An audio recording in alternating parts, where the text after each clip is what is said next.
Reelers and merrymakers, rosin up your curiosity, tickle the strings of your favorite gut box, and keep playing till the ship sinks into the icy deep. 1, 2, 3, 4. 1, 2, 3, 4. Time to talk to tell to me. 1, 2, 3, 4. 1, 2, 3, 4. Time to talk to tell to me. That was great, Nick. I panicked. It worked. I added an additional 2 in there, but, nobody will notice. Hey, you do what you gotta. Yeah.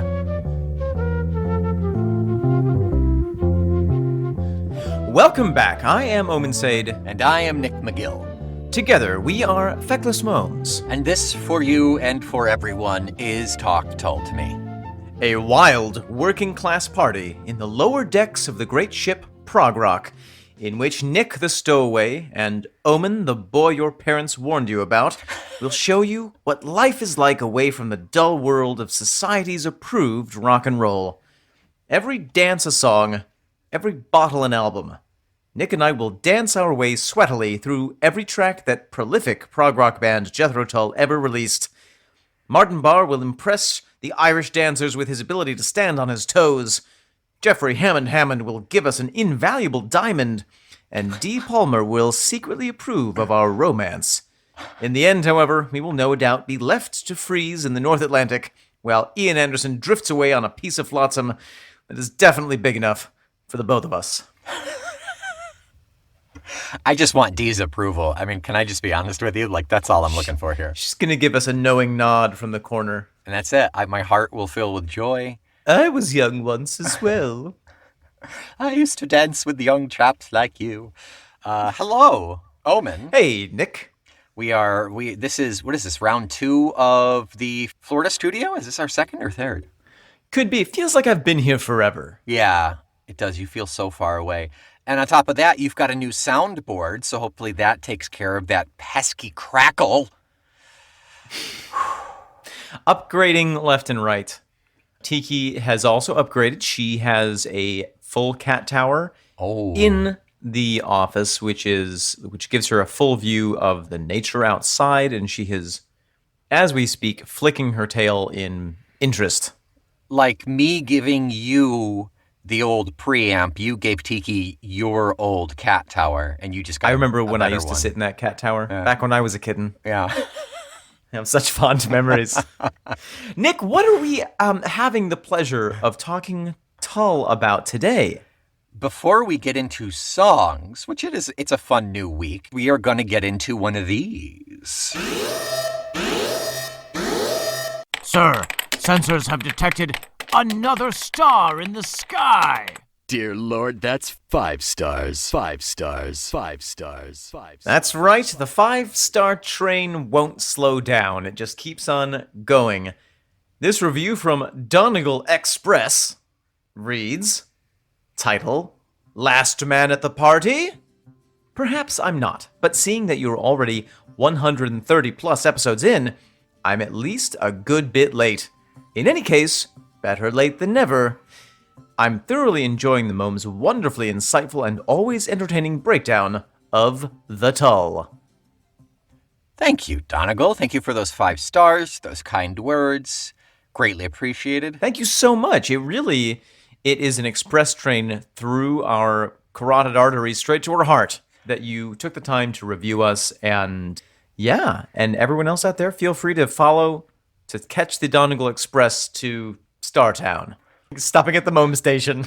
Also a good reference to track number 7 off of the Christmas album, Last Man at the Party, which we will be discussing December 21st of this year. Ooh, that's right. Yeah.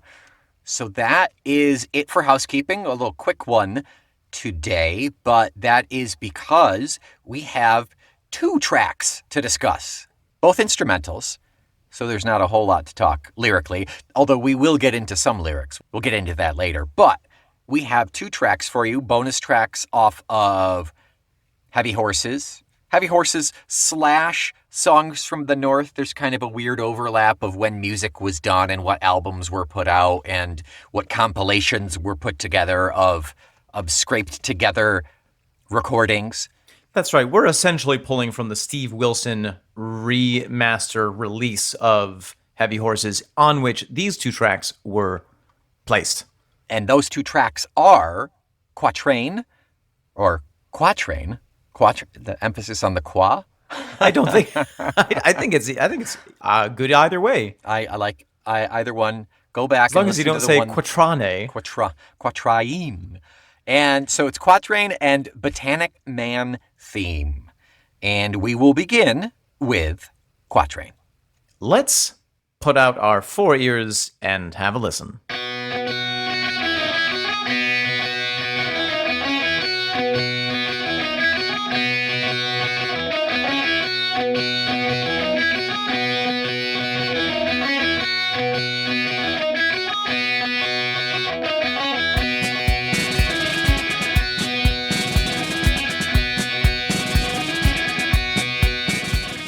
Goodness. And with that gorgeous fade out, that is Quatrain, Nick. Quatrain it is. Nick, Omen. that is a new one for me. Oh. Yeah, I didn't tell you.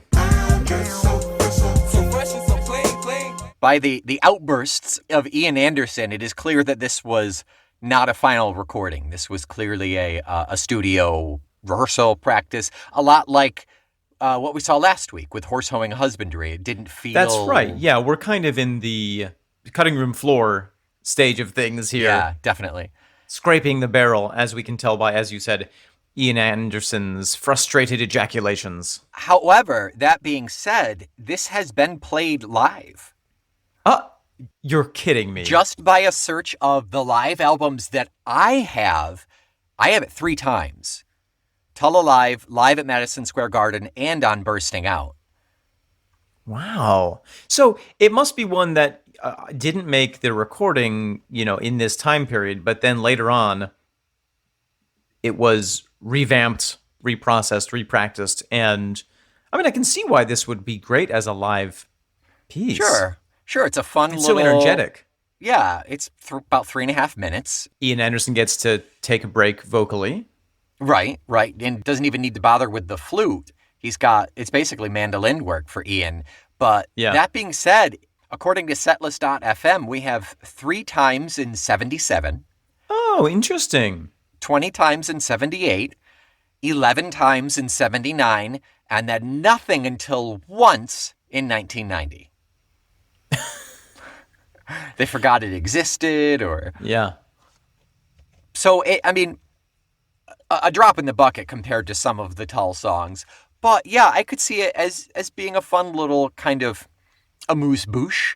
It's a lovely treat. Yeah. And I think that especially depending on how you were going to build a set list, this would be something that personally I would be thrilled to hear it live. If I went to a concert and they were like, and now we'll play this quatrain that we blah, blah, blah. This is a nice, energetic little guy that I could see them starting section 2 after intermission. Oh, definitely. Especially because they all start up in pieces. So one person walks on, Martin starts it. Then what do we got next? The drums. So Barrymore comes on and drums. Then we get John on organ and bass. Yes. Yeah, it's a great little introductory, and then Ian finally comes out for the mandolin portion of it. And because it's piecemeal like that, depending on how you wanted to structure it live, it's kind of based on this repeating set of forms. Mm-hmm. You could have Martin just play it for 20 minutes if he wanted to. Oh, sure, yeah. You could have a big drum solo in there. I think it's a very malleable, adaptable piece to whatever the needs of the concert are. It's very forgiving to fit with your needs. So, like you said, it's got those separate parts, those separate pieces. I think that ties in perfectly with the name. Omen, can you tell me what a quatrain is? A quatrain, Nick, I'm so glad you asked. A quatrain is traditionally a 4-line poem. It is an ancient poem form. It has been popular in Persia and really had its heyday in the shining example of the Rubaiyat of Omar Khayyam, with whom, if you are not familiar, you should acquaint yourself because it's gorgeous, gorgeous poetry. It can follow any kind of a rhyme scheme, either ABAB, AABB, ABBA, A, B, A, I see that there B, are A. there are 15 possible rhyme schemes in a quatrain, and slant Right. rhyme is also acceptable. Well, Did you want to keep going with all of the letters of the alphabet, Omen, or No, do you no. think they got the GAFH. No. However, this quatrain is played in the style of a reel. Okay. Which, shall we talk a little bit about a reel? I think that is useful. Or do you have anything more to say about a quatrain? A quick example, Samuel Taylor Coleridge's poem, The Rime of the Ancient Mariner, is an ABCB rhyme scheme of a quatrain. So a quatrain doesn't have to be just 4 lines. It's stanzas broken up. It's a stanza Right. of 4 lines. Right. Poems formed of 4-line stanzas. Yes. Sonnets, traditionally 4 lines, 3 quatrains followed by a rhyming couplet. couplet. Yep. And yeah, that's what I have. Yeah, so it is an ancient and well continuously used form of poetry. It's funny that Because it's easy. I mean, It's- let's be honest. It's it's kind of easy straightforward to at do. least. Yeah. And it's fun to listen to. It engages the ear. There's something about Yes. it that engages our natural listening Yeah. instinct. Makes it fairly easy to read, makes it very understandable in listening to. It gives you that anticipation if you know the structure. Right. So yeah. To transition into the reel, a quatrain is a 4-line stanza. This song is in 4/4 time. And I believe that it is played in the style of a reel. What is a reel, Nick? I'm so glad you asked. A reel, R-E-E-L, has its origins in Scotland.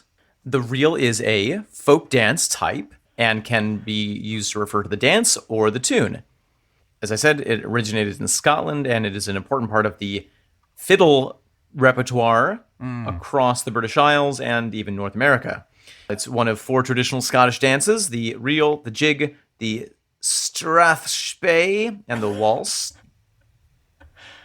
And the earliest reference to the reel, Nick, can you guess what it was? Oh, it's got to be Shakespeare, right? Ooh, same time period.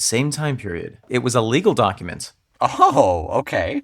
In 1590, there was a witchcraft trial in which the accused was reported to have danced this reel or short dance.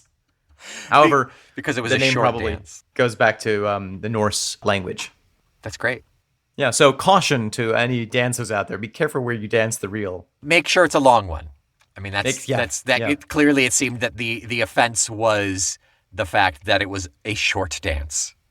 Yes. Not enough time to see the hips gyrate. I mean, that's all there is to it. So etymologically, reel was traditionally something that spun on an axis, i.e. with thread Yeah. or yarn or string. So that's Yeah, the like a reel. I fishing imagine reel. there's a lot of spinning going on in the dance itself. Interesting. Yeah. So if we listen to this traditional reel, this is Hand Me Down the Tackle.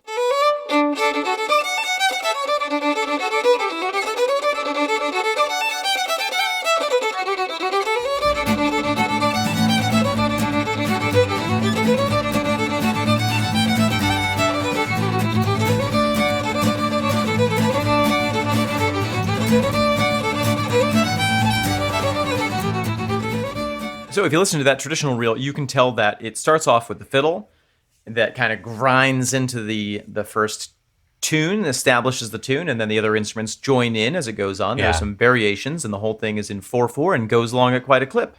It's a shame we didn't get a little Daryl Way in here. Well, it's on funny fiddle. because the way that they interpret this kind of traditional approach is with Martin on the guitar doing the Yeah. fiddle part, and it's really funny when he first starts out. The first time I listened to it, I thought, just what's going on here? Yeah. This sounds so bizarre. And then a couple seconds later, I was like, oh my gosh, that's Martin playing the guitar as if it's a fiddle, in the style of a fiddle. Yeah, it's not quite as like zippy electric as you get with that traditional fiddle in terms of speed Yes. and zipping back and forth in between the notes. And I have a feeling Martin could play that quickly.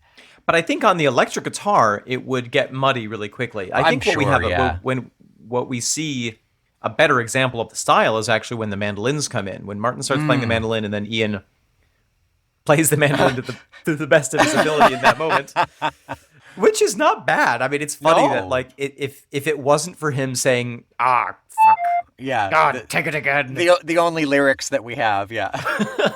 Brilliant songwriting. Yeah. If it wasn't for that, I would not know that he had messed up. Yeah, right. Yeah, he stops at about. So we have 3 instances here. He stops at 1 minute and says, "Oh, fuck, sorry." At 1:30, he goes again, and then at 1:40, he goes again, and then he doesn't even start again because No, the electric that's part it. picks back up. He's walked away. He's smashed the mandolin. He knows that he only has enough time to pick up the guitar or whatever it is. He's probably just holding the mandolin the whole time. He just doesn't start back up because the In a electric rage. portion.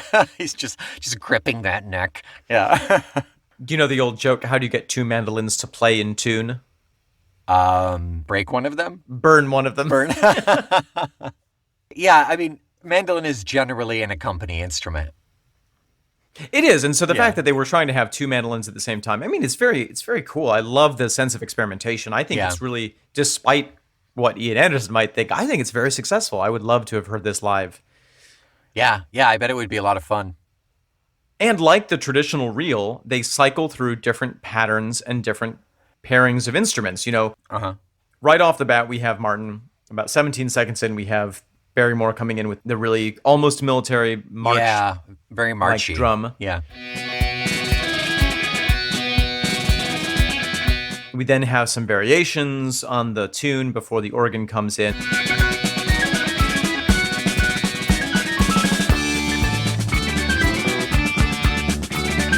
And then the double mandolins come in. We have, obviously, Ian struggling a little bit, although it sounds amazing.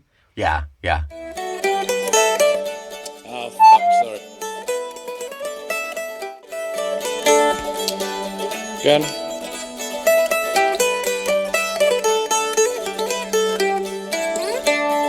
And again.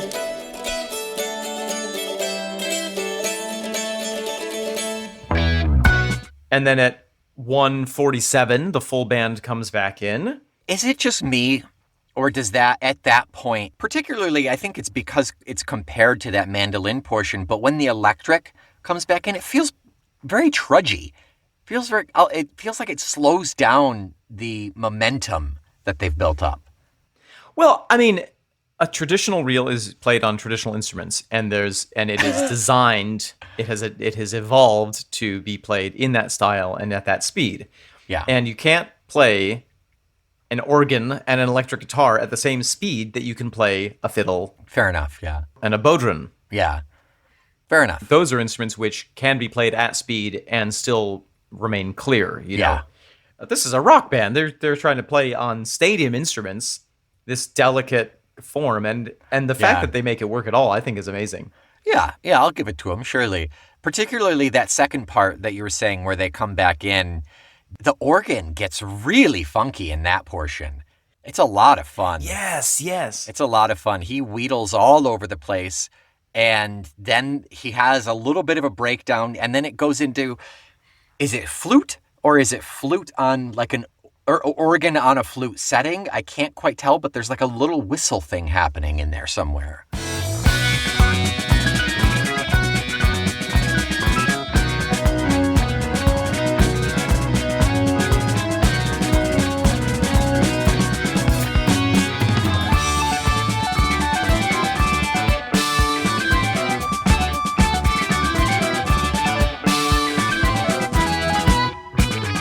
Okay, to me that sounds like organ. If I had to, Right? if I had to put money on it, I would say organ. Yeah. But maybe I'm wrong and it's flute.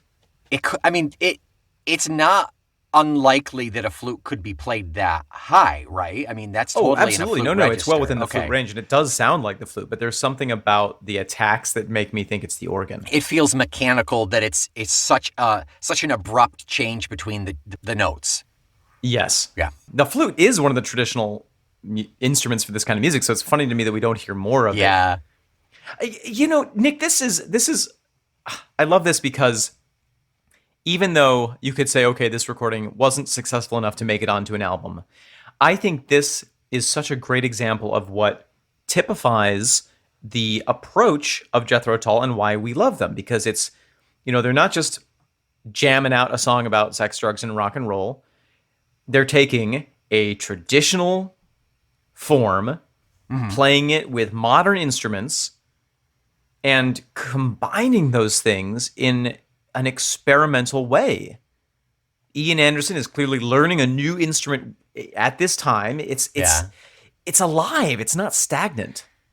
And I want to throw a little extra note on that. I think that's 100% right. And it's even more poignant because they could very well have played this traditionally with the traditional instruments. It's not outside the realm of possibility that they couldn't have used every single one of those traditional instruments. Absolutely. Oh, that's such a great point. Yeah.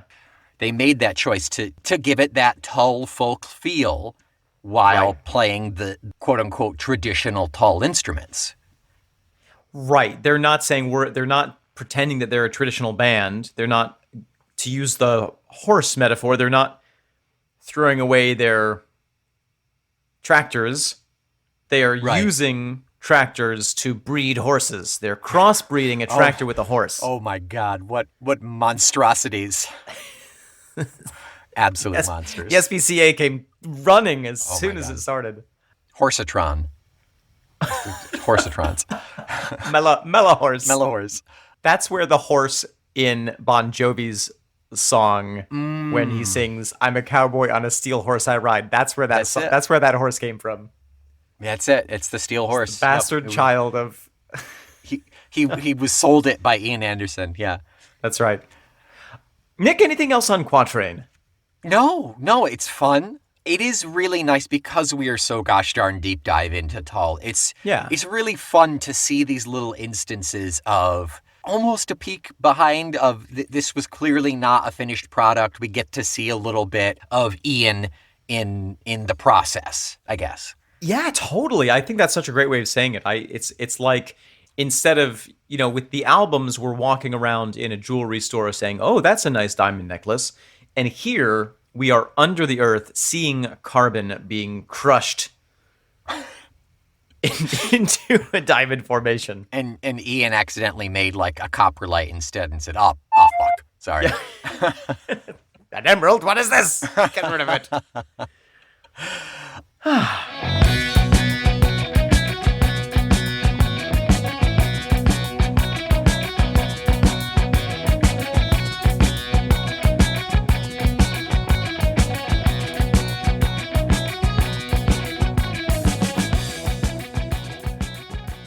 So with that, Nick, shall we have a listen to our second instrumental track, the Botanic Man theme? Yes, we shall. Not to be confused with The Botanic Man, which we will discuss next week. Yes, we will. The Botanic Man theme, which we will listen to right now.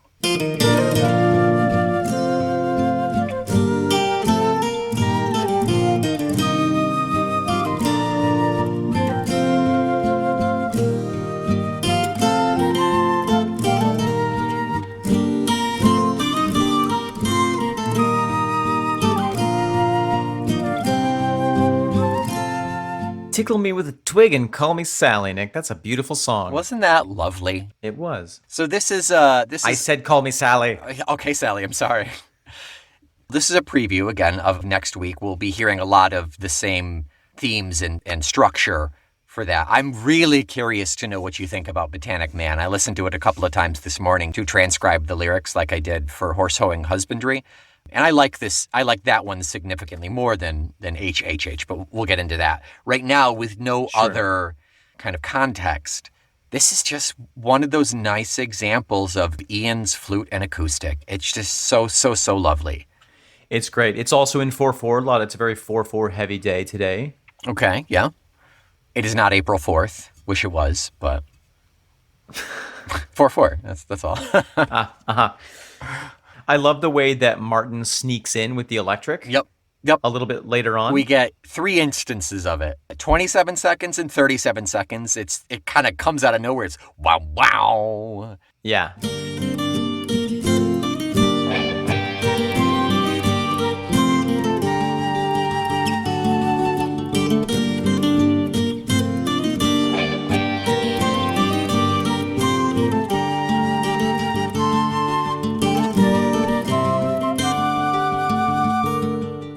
then at the very end. And this isn't the first time that we've heard the flute doubled up with itself. However, No. this is a really, really good example of the flute doubled up with itself in a duet fashion. This reminds me of all of the incredible flute duets that Ian Anderson has played throughout the years, including, Nick, I'm not sure if you were aware of this, but in 2011, April 11th, 2011, Ian Anderson performed a flute duet with Colonel Caddy Coleman, a NASA astronaut, while she was in space.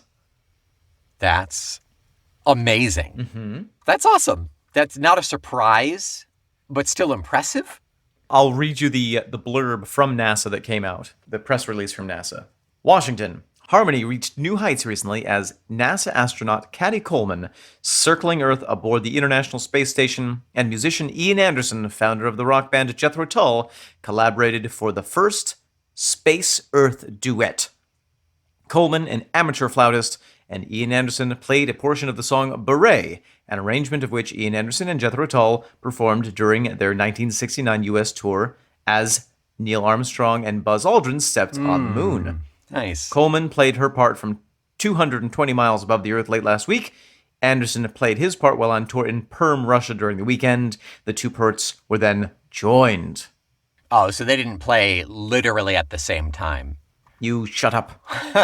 Still really cool. Really cool. No, it's amazing. Coleman is an avid fan of Anderson's and carried one of his flutes for her 6-month stay aboard the station, along with her own instrument. She also carried a penny whistle and Irish flute from members of the musical group, the Chieftains. She says, "It's really different to play up here. I've been having the nicest time in our cupola. I float around there. A lot of the times I play with my eyes closed." What a lovely image, floating high above the earth, playing a flute owned by Ian Anderson. I mean, she should have been playing for Michael Collins, Jeffrey, and me. Well, But- she's an amateur flautist. Yeah, let's listen to a little bit.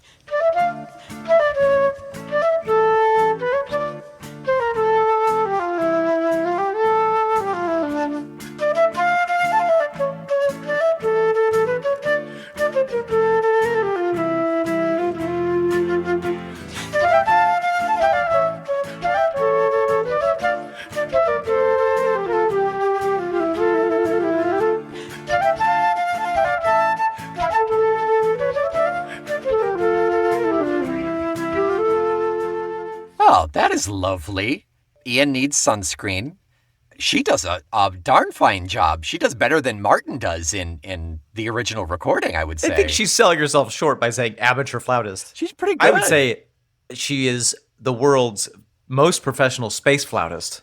She is the galaxy's best flautist, not including Earth, extraterrestrial flautist.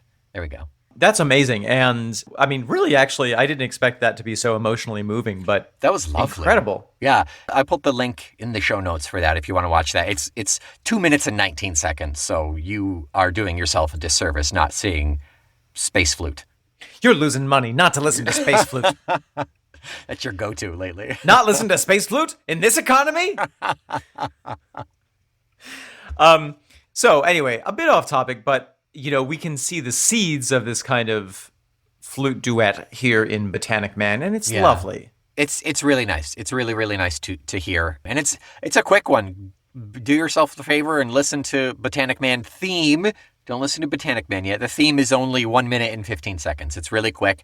And I think I'm actually going to save that for some background music going forward in some episodes because it is so nice and mellow and can fit into the back of things. Sounds amazing. Listen for that at some point. Somebody write in so I can put it behind it. So yeah, it's Botanic Man portion aside, without the context. Like it's just a sweet little song. It's a lovely little tune. And I think a good way to end after Quatrain. Also in 2011, 2011 was apparently a very hot year for space music. Oh, space music. In February of 2011, will.i.am of the Black Eyed Peas wrote a song, Reach for the Stars, which was uploaded to Curiosity in time for its launch. And then 560 million miles later, the rover landed on Mars in the Gale crater. And one of the very first things it did after landing was to play will.i.am's song, Reach for the Stars, back to Earth, becoming the first piece of human music to be broadcast from another planet. Just to see if we could? I think it's about, sending a piece of our soul into outer space rather than just our cold, soulless technology. Also, will.i.am is a known Afrofuturist. Oh, I didn't know that. And will.i.am and Black Eyed Peas in general are way into space and science fiction and the whole bit. Oh, that's cool.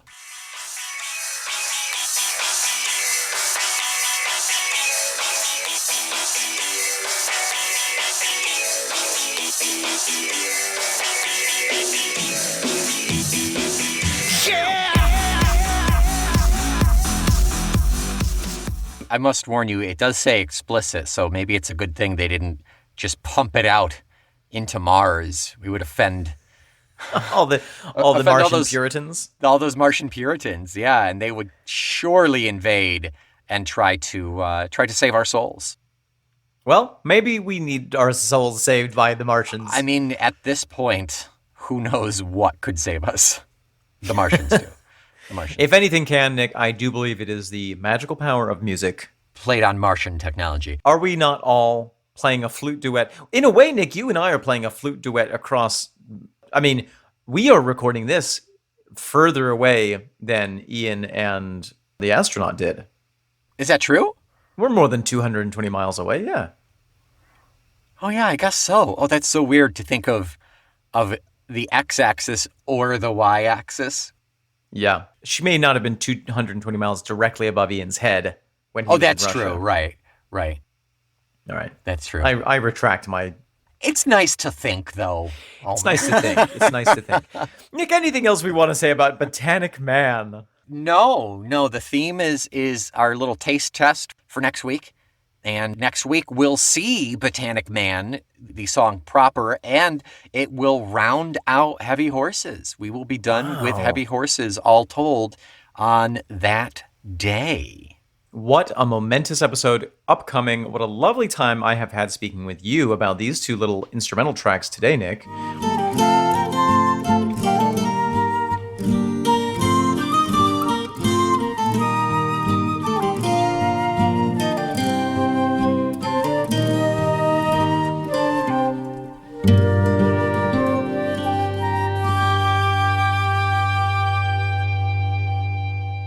Until next week, you can reach for the stars, just like will.i.am says, and you know what? Reach for them, grab them, pull them down, and stick them in a rating for us.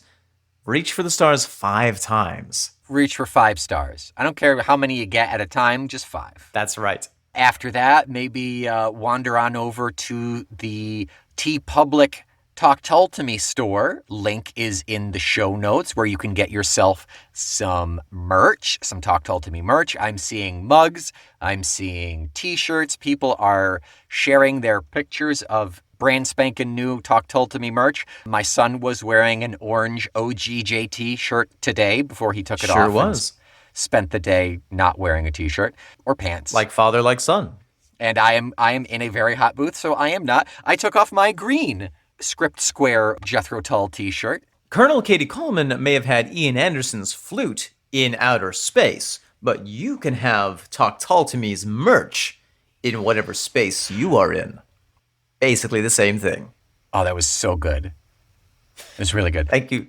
Keep lying to me. Thank you. I regret my 2 minutes of ramble because that was really good. With the leftover change, go on over to Patreon and subscribe to us there as well, please. That's right. Until next week, I am the offended Martian that is Omen Said.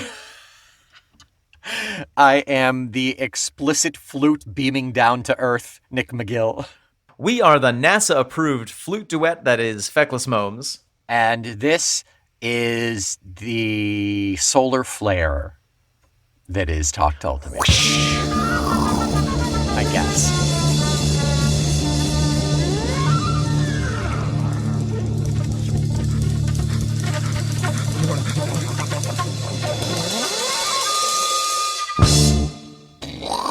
Blur, blur, blur, blur. Blur, blur. Blur, blur.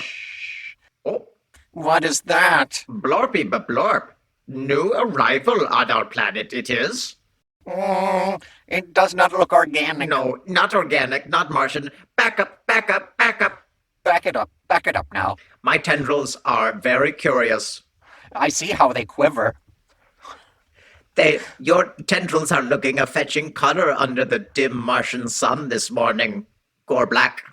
You always sweet-talk me, Lorbles. Oh, ho, ho. This sun down, we shall go to my crater. I know what you want, Lorbles. I will not give my Blunkus away so easily. Bzzz. Oh, new arrival is whirring. Oh, metal shine. It is producing a sound. What? Let me tap in my tendril to the aux port. Oh, You put your tendril wherever you want, Lorble. oh, My, how you gyrate.